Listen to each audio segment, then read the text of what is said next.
요양원에 들어가기 전날 밤, 한 할머니가 아들에게 남긴 편지가 화제가 되고 있는데요. 집에 함께 모시고 살고 싶었던 아들과 그것을 반대하는 며느리 부부의 다툼 끝에 어쩔 수 없이 요양원에 들어가기로 결심한 한 할머니가 아들에게 요양원에 들어가기 전 남긴 편지인데요. 이 편지 내용을 함께 들으시면서 생각해 보는 시간을 갖도록 하겠습니다. 아들아, 결혼할 때 부모 모시는 여자는 선택하지 말거라. 너는 엄마랑 함께 살고 싶겠지만 엄마는 이제 너를 벗어나 엄마가 아닌 한 사람으로 인간으로 살고 싶단다. 엄마한테 효도하는 며느리는 원하지 말거라. 너의 효도는 너가 잘 사는 모습을 보여주는 것으로 족하거늘 너의 아내가 엄마 흉을 볼 때면 너가 속상한 것 충분히 이해한다. 그러나 그것을 엄마한테 옮기지는 말거라. 엄마도 사람인데 그걸 알고 기분이 좋겠느냐. 모르는 게 약이 될 때도 있단다. 그러니 100번 혼자 곱씹고 엄마한테는 옮기지 말거라. 아들아, 나의 사랑하는 아들아. 나는 널 뱃속에 품고 낳고 키우느라 평생을 바쳤으며 널 위해서라면 당장 죽어도 서운한 게 없단다. 그러나 너의 아내는 그렇지 않다는 걸 너가 이해하거라. 너도 너의 장모를 위해서 내 엄마만큼 잘해주지 않잖니. 아들아, 혹시 이 어미가 가난하고 약해지거든 조금은 보태주거라. 널 위해 평생을 바친 엄마이지 않니. 그것은 아들로서의 도리가 아니라 사람으로서 도리가 아니겠니. 독거노인을 위해서 봉사하는 사람들도 많은데 이 어미가 가난하고 약해질 때 자식인 내가 돌보지 않는다면 어미는 얼마나 서럽겠니. 널 위해 내 한 몸 희생했다 생각하지 않지만 내가 자식을 잘못 키웠다는 자책은 안 했으면 좋겠구나. 아들아, 내가 멀리 있다 할지라도 명절이나 애비 생일은 좀 챙겨다오. 내 생일은 내가 여태까지 한 번도 잊지 않았다. 내 아내에게 떠밀지 말고 내가 챙겨주면 좋겠구나. 생일을 받고 싶은 것이 아니라 잊혀지고 싶지 않은 어미의 욕심이라고 생각해다오. 아들아, 내 사랑하는 아들아. 이름만 불러도 눈물이 아릿해지는 아들아. 내 아내가 이 어미에게 효도하길 바란다면 너가 먼저 장모에게 더 잘해드리거라. 내가 선택한 아내이니 너가 잘한다면 내게도 잘하지 않겠니. 나는 내 아들의 안목을 믿는다. 딸랑이 흔들면 까르르 웃어주던 내 아들아. 가슴에 속속들이 스며드는 내 아들아. 그런데 내 여동생, 그 애도 언젠가 시집을 갈 텐데 그러면 내 아내와 같은 위치가 되겠지. 항상 내 아내를 내 여동생과 비교해서 생각해 보거라. 내 여동생이 힘들다면 내 아내도 그만큼 힘들단다. 아들아, 내 피눈물 같은 내 아들아. 내 행복이 너의 행복이 아니라 너의 행복이 내 행복이란다. 그러니 혹여 나 때문에 너희 가정에 해가 되거든 나를 잊어다오. 그것은 어미의 모정이란다. 너를 위해 목숨도 아깝지 않은데 너의 행복을 위해서라면 그 어떤 것도 아깝지 않단다. 물론 나도 사람인지라 힘들겠지. 그리고 서운하겠지. 그러나 죽음보다 힘들겠니. 그러나 아들아, 내가 가정을 이룬 후 이 애비를 이용하지는 말거라.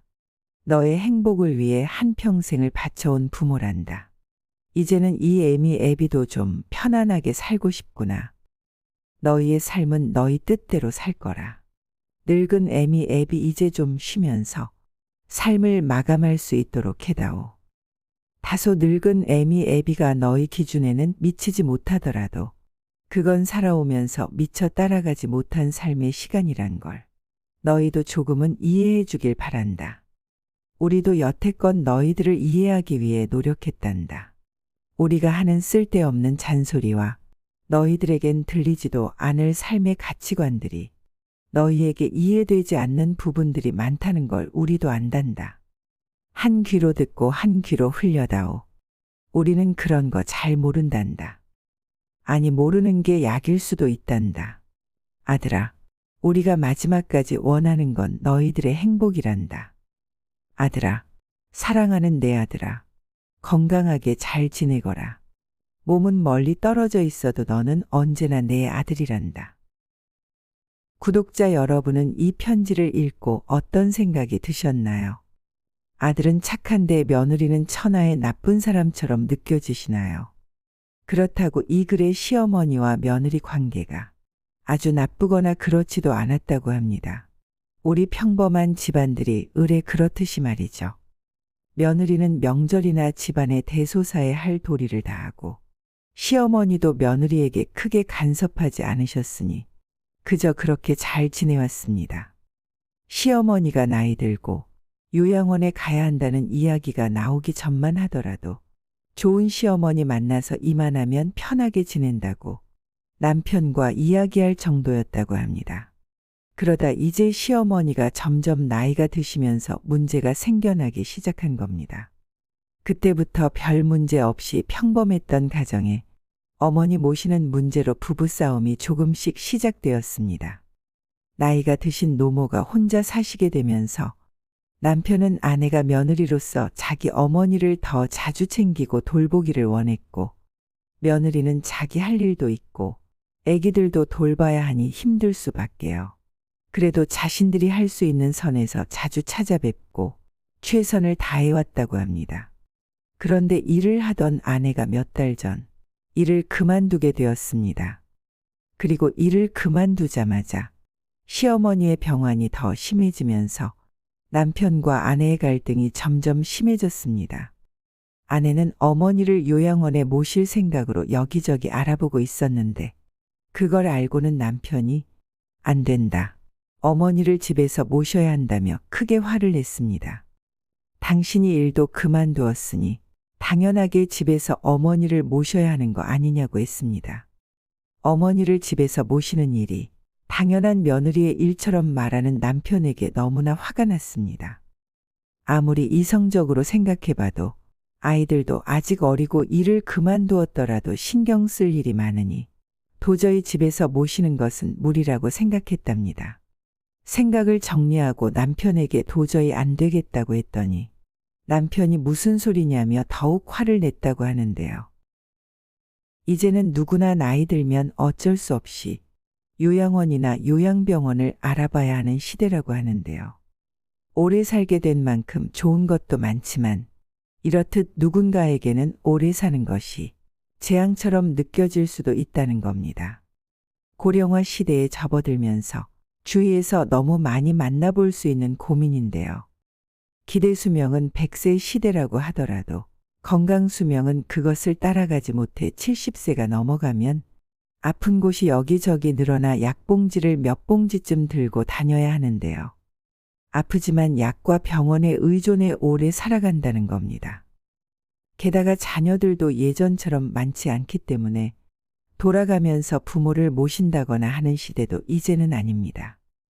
다들 제 한 몸 건사하거나 먹고 살기 바쁘기 때문에 나이든 부모를 부양할 생각은 있더라도 상황이 여의치 않은 경우가 대다수입니다. 나이가 들면 여기저기 건강에 이상이 생기고 혼자서는 일상생활을 하기가 매우 어려워질 때가 찾아옵니다. 그러나 부모님 건강이 안 좋아지셨다고 해서 요양원 같은 시설을 알아보는 건 성급한 결정일 수 있습니다. 무조건 시설부터 알아보기에 앞서 현재 부모의 신체적, 정신적 건강 상황이 어떠한지부터 꼼꼼히 살펴보고 여기에 따라 선택을 하는 것이 좋습니다. 우선 부모가 치매로 의심되면 병원에 가서 치매 진단을 받고 노인 장기요양 등급 심사 신청을 하여 치매 등급을 받아 치매 프로그램과 관련된 정부 보조 혜택을 받을 수 있도록 해야 합니다. 치매 등급을 받으면 요양보호사가 집으로 방문하여 부모님을 케어하는 제가 서비스를 받거나 주간 보호센터에 다니는 방법도 있습니다. 치매는 아니지만 신체적으로 쇠약해지거나 몸이 많이 편찮으신 경우라도 일단 노인 장기요양 등급 신청을 통해 요양 등급을 받도록 해야 합니다. 제가 급여 요양 등급이 나오면 제가 서비스를 받거나 주간 보호센터에 다니는 방법도 있습니다. 혼자서 지내시기 때문에 일상생활을 하기 어렵다면 특별 케어 서비스나 주간 보호센터를 갖춘 실버타운 입주도 생각해 볼 수 있습니다. 아픈 부모를 24시간 함께 살며 부양하고 돌봐드리는 것은 생각보다 매우 힘들 수 있으므로 며느리의 몫이라고 생각하면 절대 안 됩니다. 혹시 집에서 모시는 경우라도 아들이 며느리에게만 맡겨놓지 마시고 함께 의논해가며 많은 부분에서 도와야 합니다. 또한 낮 시간대에는 간병인의 도움을 받아서 그 시간만큼이라도 며느리가 자신만의 시간을 충분히 활용할 수 있도록 해야 합니다. 그렇지 않으면 모시는 사람도 결국 지치게 되고 부부 사이 또한 나빠지게 됩니다.